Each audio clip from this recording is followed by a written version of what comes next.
I'd like to kick off today by considering how far we've come in the journey we started yesterday. And I think for me, there were three main themes that came through out of the presentations that I saw. The first is trust. I think a lot of speakers emphasise that in order to disrupt and innovate, you need to have the trust, whether it's the trust of your staff or the trust of your customers or whatever. And also, I think one of the things that was very evident to me is that when you're looking to make a change, to disrupt something, it's actually ultimately all about the people. Whether you're deploying software or whether you've got a new process or whatever, actually, fundamentally, it's all about the people and the culture. And also, I think that being open to disruption and innovation is a way of thinking, an attitude.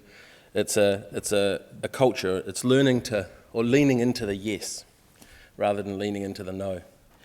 And just as a side note, so far, we have 120 backpacks out in the Optimal BI Lego bin. So if you would like to donate a backpack and get your backpack for a cause sticker, you can do that out there. So,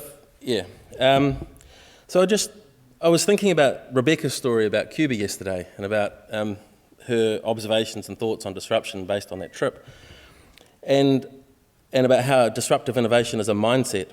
And I'm inclined to agree, and one of the things I think about it is it's a flexible mindset. And I just want to share an example of how life can disrupt you and what you do with it. So 3 years ago, my wife and I got into some really serious planning for the future because our oldest was going to college, was 5 years away from finishing college and maybe leaving home, and our youngest was 8 years away from the same thing. And we thought, well, okay, where do we want to be in 10 years' time? What do we want to be doing? Maybe we want to go and work overseas, so what plans do we need to put in place now to do that? And then we found out we were having another baby. So there's a 10-year gap between Judah, our previous youngest, and the new one. And when we told our kids for the first time, the eldest said, "Can we get a puppy instead?"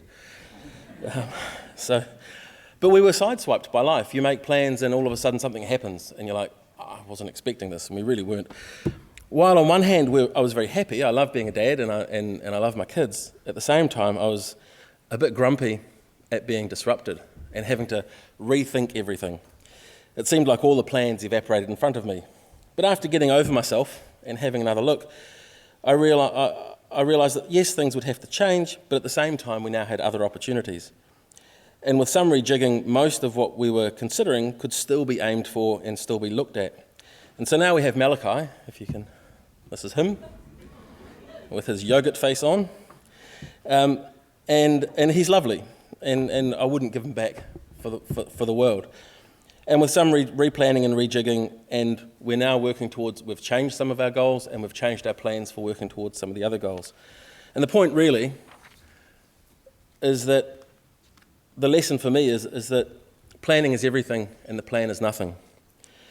On your projects, in your work, you will get thrown curveballs. Stuff happens, right? The key person on your project is sick for a long time, can't come in, or people leave, or things change. And you have to adapt, you have to learn. And the question is what do you do in those times? In those moments, you have a choice. Do you press on regardless, or do you take stock, take the opportunity to replan? Do you change your plans? How do you deal with the disruption when it comes?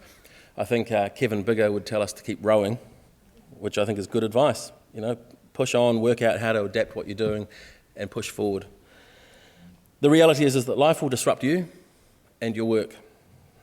And it can be an opportunity for despair or for woe is me, or it can be an opportunity to innovate. When it happens, how will you respond? And this is, as Rebecca said, being open to disruption and being an innovator is a mindset. Practice it in the small things and you'll be ready for it when it comes, when something big happens. I'm looking forward to today and how we'll be challenged and inspired. I encourage you to be open to the challenge and open to challenging the way that you think. Be open to being disrupted.